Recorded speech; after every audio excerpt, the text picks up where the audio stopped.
Hello everyone, welcome back to our channel. In this video, I will guide you through how to download and install Grammarly application. For that, first of all, open App Store if you are an iPhone user. For the Android one, open Play Store.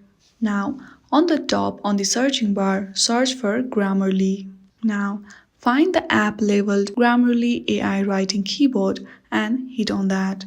Before hitting on the Get button to download it, make sure to check the ratings. Once you check that, simply hit on the Get and it will start to download. It may take some time depending on your internet connection speed. Once it gets installed, you will see Open button over there. Simply hit on that to open the Grammarly application. And that's it. You have successfully downloaded and installed Grammarly application on your device. I hope you like this video. If you like this video, then please do not forget to like and subscribe to our channel. Thank you for watching.